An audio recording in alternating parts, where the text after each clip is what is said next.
IVS ఈరోజు మనం అధ్యాపన శాస్త్రం B.Ed, గణిత శాస్త్ర బోధనాపన శాస్త్రం 2 తెలుగు మరియు సంస్కృత అకాడమీ ఆంధ్రప్రదేశ్ వారి బుక్ అండి. దీంట్లో మొదటి అధ్యాయములో ఉన్నామండి, గణిత విద్యా ప్రణాళిక. దాంట్లో క్రితం వీడియో కంటిన్యూషన్గా ఈ వీడియో చెప్పుకుంటున్నాము. గణిత విద్యా ప్రణాళిక నిర్వహణ లేదా వ్యవస్థాపన సూత్రాలండి. So the principles of for organizing the curriculum. అసలేంటి ప్రిన్సిపల్స్, ఈ సూత్రాలు ఏంటి? ప్రిన్సిపల్స్ అంటే సహసంబంధ సూత్రము, తార్కిక మనోవిజ్ఞాన సూత్రము, కృత్యాధార సూత్రము, కఠినతా సూత్రము, ఉన్ముఖీకరణ సూత్రం అండి. ఇవి మొత్తం 5 సూత్రాలు ఉంటాయి. వాటి పరంగా గణిత విద్యా ప్రణాళిక అనేది నిర్వహణ చేస్తారండి. సహసంబంధ సూత్రము కోరిలేషన్స్, ప్రిన్సిపల్ ఆఫ్ కోరిలేషన్. ఇప్పుడు ఏవైనా 2 విషయాల మధ్య సహసంబంధం ఉంటుంది కదా, దాంట్లో శిక్షణ బదలాయింపు జరుగుతుంది. ఒక విషయం గురించిన జ్ఞానం ఇంకో విషయం నేర్చుకోవడంలో ఉపయోగపడడాన్ని శిక్షణ బదలాయింపు అంటారు. విద్యా ప్రణాళికలోని అంశాలను వ్యవస్థీకరించేటప్పుడు వీలైనంత వరకు అంశాల మధ్య సహసంబంధం కలిగి ఉండేలా చూసుకోవాలి. ఈ సహసంబంధం అనేది గణితానికి నిత్య జీవిత సమస్యలతో ఉండొచ్చు, కరికులంలో ఇతర పాఠ్య విషయాలతో ఉండొచ్చు, గణితంలో వివిధ శాఖల మధ్య ఉండొచ్చు, ఒకే శాఖలోని వివిధ పాఠ్యాంశాల మధ్య ఉండొచ్చు అండి. ఇంపార్టెంట్ అండి ఇవి.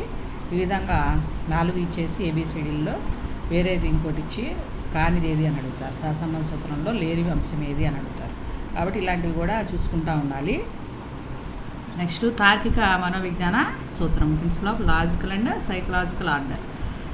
విద్యార్థి కేంద్రంగా ఆసక్తులు, అభిరుచులు, అవసరాలు, సామర్థ్యాలకు అనుగుణంగా వారి మానసిక అభివృద్ధిని దృష్టిలో ఉంచుకొని విద్యా ప్రణాళికను వ్యవస్థీకరించడాన్నే మనోవైజ్ఞానిక సూత్రము అంటారు. అయితే గణితము ఏ క్రమంలో ఆవిష్కరించబడిందో అదే క్రమంలో ఆ విషయానికి అనుగుణంగా, అనగా ఒక అంశం నుండి తర్వాత అంశాన్ని సమగ్రంగా ఒక పద్ధతిలో అందించడాన్నే తార్కిక పద్ధతి అంటారు. కాబట్టి విద్యా ప్రణాళిక వ్యవస్థాపనలో విద్యార్థి పరంగా మనోవైజ్ఞానిక పద్ధతిలోను, విషయపరంగా తార్కిక పద్ధతిలోను అంశాలను అమర్చాలి. అయితే సమర్థులైన ఉపాధ్యాయులు రెండింటి సమ్మేళనం ద్వారా విద్యార్థికి మెరుగైన అభ్యసనకు తోడ్పడవచ్చు. రెండింటి సమ్మేళనం తీసుకోవడం వల్ల మెరుగైన అభ్యసనం చేయవచ్చు అండి విద్యార్థికి. నెక్స్ట్ వ్యాసక్తి సూత్రం. వ్యాసక్తి సూత్రం అంటే కృత్యాధార సూత్రం లాంటిది, ప్రిన్సిపల్ ఆఫ్ యాక్టివిటీ. విద్యార్థులు ప్రారంభంలో అంటే చిన్న తరగతులు ఏదైనా కూర్చొని పాల్గొని ప్రయోగాత్మకంగా నేర్చుకోవడానికి, అనగా చేయడం ద్వారా అభ్యసించడానికి ఇష్టపడతారు. కాబట్టి చిన్న తరగతుల్లో విద్యార్థులకు కృత్యాధార అభ్యసనకు తోడ్పడినట్లుగా విద్యా ప్రణాళికని వ్యవస్థీకరించాలి. నెక్స్ట్ కఠినతా సూత్రం అండి, ప్రిన్సిపల్ ఆఫ్ డిఫికల్టీ. దీంట్లో సులభమైన అంశాల నుంచి క్లిష్టమైన అంశాలకు అభ్యసన సూత్రాన్ని అనుసరించాలి.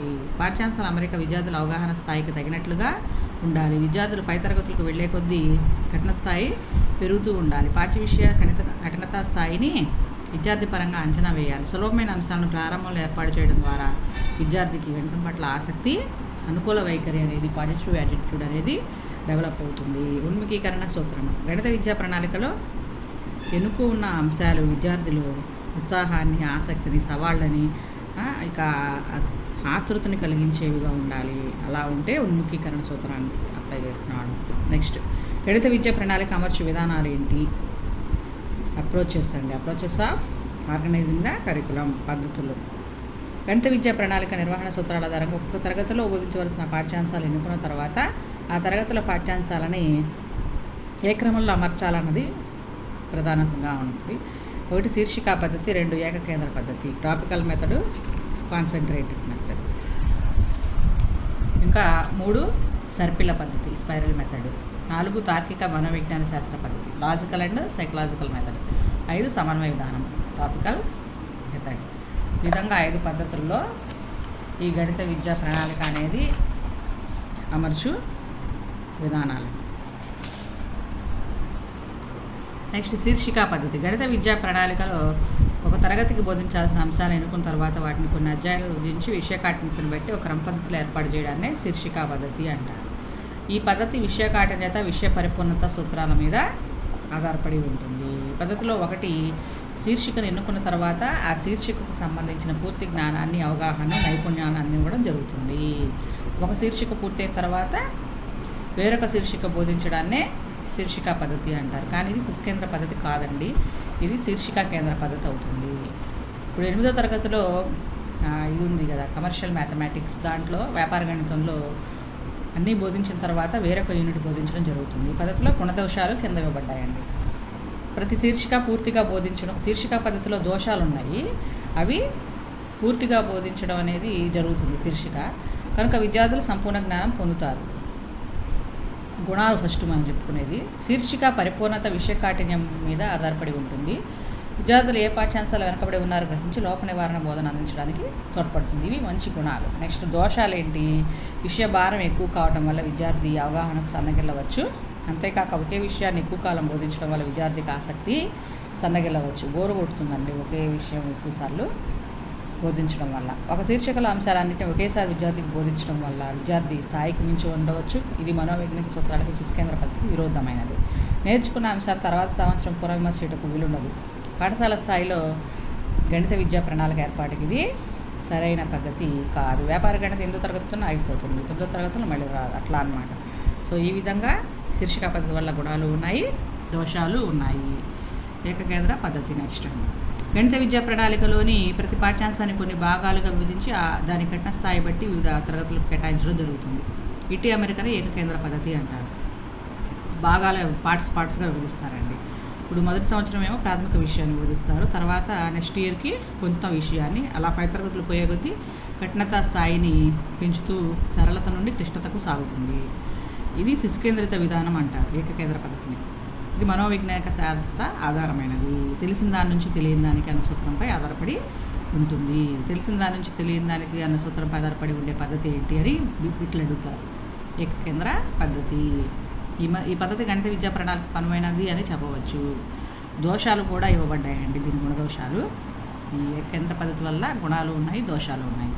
గుణాలు ఏంటి? ప్రతి తరగతిలో కొన్ని పాఠ్యాంశాలు బోధించడం వల్ల విద్యార్థులు ఉత్సాహంగా నేర్చుకుంటారు.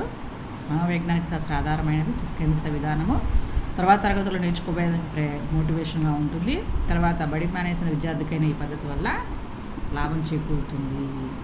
దోషాలు వచ్చేసి ఒక అంశాన్ని పూర్తిగా నేర్చుకున్న తృప్తి విద్యార్థులు కలకపోవచ్చు. సగం వరకే ఇచ్చారనుకోండి, మిగతా సగం నెక్స్ట్ క్లాస్లో ఉంటుంది. అలా సగం వరకు నేర్చుకున్నప్పుడు కొంచెం సాటిస్ఫాక్షన్ ఉండకపోవచ్చు.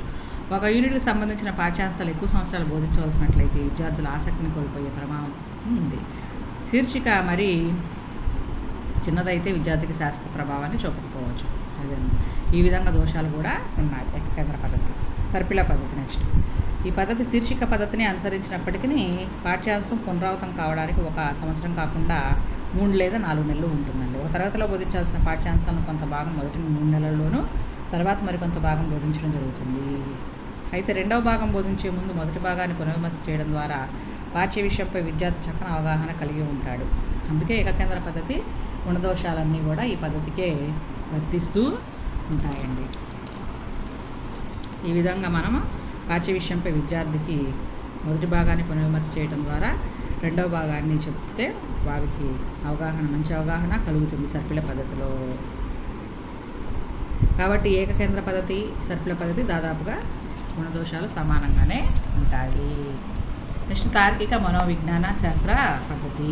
ఒక ప్రత్యేక గణిత శాస్త్ర అభివృద్ధిలో గణిత శాస్త్రజ్ఞుడు ఒక తార్కిక క్రమంలో పాఠ్యాంశాలని అమర్చుటకు కృషి చేస్తూ ఉంటాడు. అయితే ఉపాధ్యాయుని ఆలోచనకు ఇందుకు భిన్నంగా ఉంటుంది. విద్యార్థి అవసరాలు, ఆసక్తులు, సామర్థ్యాలకు అనుగుణంగా పాఠ్యాంశాలను మనోవైజ్ఞానిక పద్ధతిని నిర్వహించడానికి విద్యార్థికి అందించడానికి ప్రయత్నిస్తాడు. అయితే మెరుగైన బోధనాభ్యసనకు ఈ రెండింటి సమన్వయం ఎంతో ముఖ్యమైనది.